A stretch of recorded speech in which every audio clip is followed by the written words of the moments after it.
Hello everyone, this is Ragini Kumari Sharma and आज की इस वीडियो में हम बात करेंगे टॉपिक नंबर 4 की ऑफ चैप्टर नंबर 11। ठीक, इससे पहले वाली वीडियोस में हमने ऑलरेडी 3 टॉपिक डिस्कस कर लिए। आज के इस वीडियो में हम टॉपिक नंबर 4 और टॉपिक नंबर 5 को डिस्कस करने जा रहे हैं। ठीक, टॉपिक नंबर 4 क्या था अपने पास?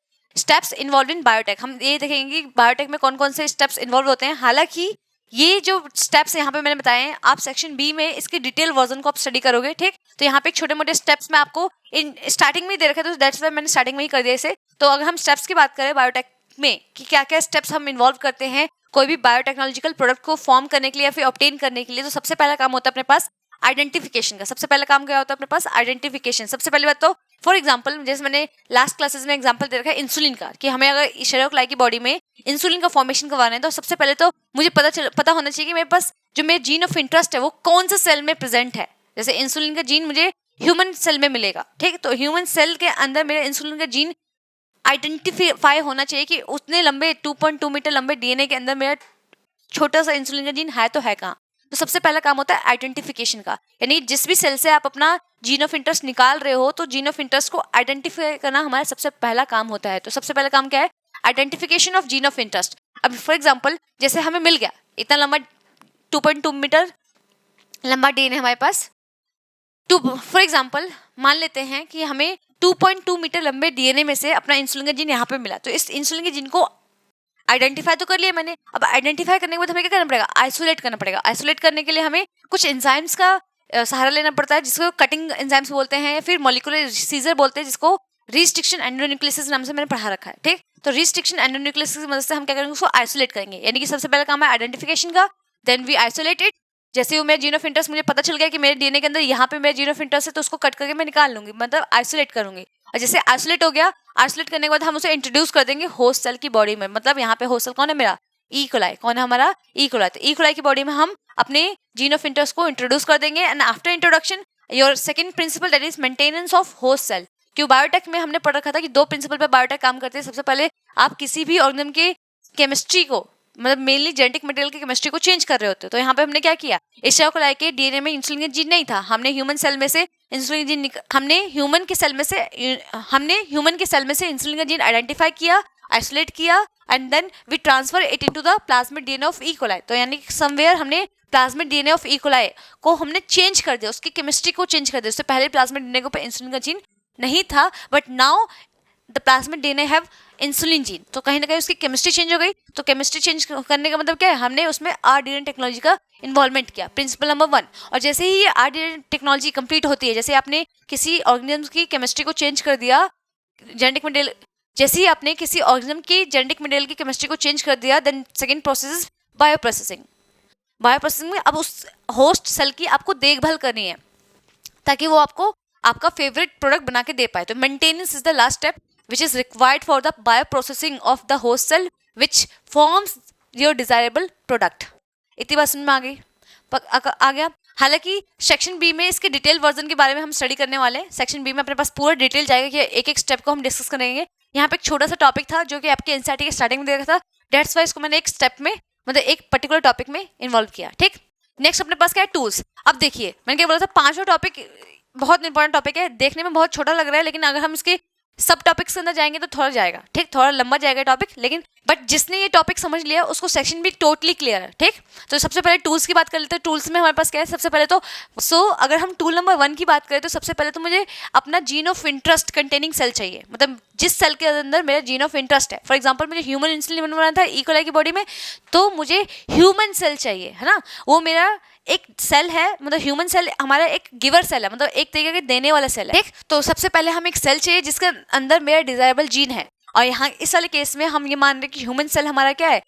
एक ऐसा सेल है जिसके अंदर मेरा GOI रखा हुआ है, यानी कि इंसुलिन का जीन रखा हुआ है। ठीक, then we want host cell. Host cell मतलब जिससे मैं काम करवाने वाली हूँ, जिससे मैं इंसुलिन बनवाने वाली हूँ, दैट इज ई कोलाई। यहाँ पे मेरा बैक्टीरिया एज एक्ट कर रहा है, यहाँ पे बैक्टीरिया एक्ट कर रहा है होस्ट सेल की तरह। अब इन दोनों में एक पॉइंट याद रखना है आप लोगों को कि जब हम सेल कंटेनिंग डिजायरेबल जीन की बात करते हैं तो यहाँ पे कोई रिस्ट्रिक्शंस नहीं है, मींस यहाँ पे कोई लिमिटेशन नहीं है। यहाँ पे आप यूज कर सकते हो। अगर आपका जीन ऑफ इंटरेस्ट जो भी आपको प्रोडक्ट बनवाना है, वो जीन अगर किसी बैक्टीरिया के अंदर है फिर भी आप ले सकते हो, यानी कि यहाँ पे बैक्टीरियल सेल भी हो सकता है। अगर वो प्रोटिस्टियंस के अंदर है तो प्रोटिस्टा के सेल्स को भी आप यूज कर सकते हो। अगर वो डिजायर्ड जीन आपके फंजाई सेल में से आप निकाल रहे हो तो फंजाई सेल का भी यूज कर सकते हो।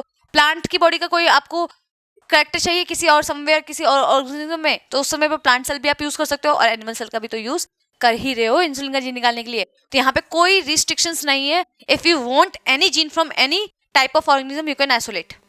ठीक, यहाँ पे कोई रिस्ट्रिक्शंस नहीं है कि आप डिजायरेबल जीन कहीं से भी निकाल सकते हो, बस वो डिजायरेबल जीन उस पर्टिकुलर ऑर्गेनिज्म में होना चाहिए। जैसे ह्यूमन इंसुलिन का जीन हमें प्लांट सेल में ढूंढने नहीं जाऊंगी, ठीक, ह्यूमन इंसुलिन का जीन ह्यूमन सेल के अंदर होगा तो मुझे वही सेल चाहिए, प्लांट सेल में नहीं मिलेगा। तो आप प्लांट सेल का भी यूज कर सकते हो, एनिमल सेल का भी यूज कर सकते हो, फंगाई सेल का भी, प्रोजेस्टर सेल का भी, बैक्टीरियल सेल का भी।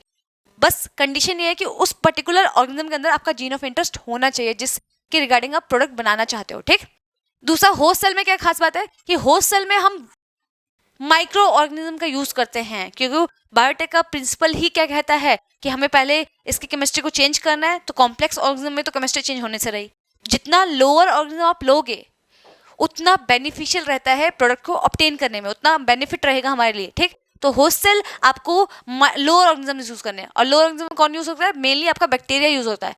कौन यूज होता है? बैक्टीरिया। हालांकि कभी कभी हम प्लांट सेल भी यूज कर लेते हैं। मोस्ट ऑफ अगर मुझे प्लांट के अंदर कुछ इंट्रोडक्शन करें तो होस्ट सेल मेरा क्या हो गया? प्लांट सेल हो गया। तो प्लांट सेल का भी हम यूज करते हैं, बट यहाँ पे bacterial cell is the most favourite cell जहां से हम काम करवाना पसंद करते हैं, क्योंकि बैक्टीरिया को खाने पीने के लिए बहुत कुछ चीजें नहीं चाहिए, इसकी मेंटेनेंस भी कम करनी पड़ेगी और ये बहुत जल्दी रिप्रोड्यूस करता है, जिसकी वजह से मेरा जो प्रोडक्ट होगा बहुत जल्दी बहुत लेस टाइम में ही बन जाएगा। ठीक, तो होस्ट सेल के लिए आपको मेनली क्या यूज करना है? बैक्टीरियल सेल का यूज करना है। In some cases we can use plant cell also. ठीक, तो यहाँ पे दो कंडीशन याद रखना, सेल कंटेनिंग डिजायरेबल जीन में any cell, but host cell में लोअर ऑर्गेनिज्म के cells, most of the cases में बैक्टीरिया सेल। और बैक्टीरिया की बात करो तो मोस्ट फेमस बैक्टीरिया कौन अपना यहाँ पे? E coli. कौन जाएगा अपना? E coli is the most favourite bacteria जिससे हम काम करवाते हैं और बायोटेक्नोलॉजिकल प्रोडक्ट का फॉर्मेशन करवाते हैं। ठीक, नाउ मेन, सबसे मेन एंजाइम्स। देखो बिना एंजाइम के तो बायोटेक अधूरी है, हो ही नहीं सकती, है ना। डीएनए को कट कराना, डीएनए को चिपकाना सब एंजाइम्स के थ्रू रहता है। अब मैं यहाँ पे फेविकोल और सीजर का यूज नहीं कर सकती ना।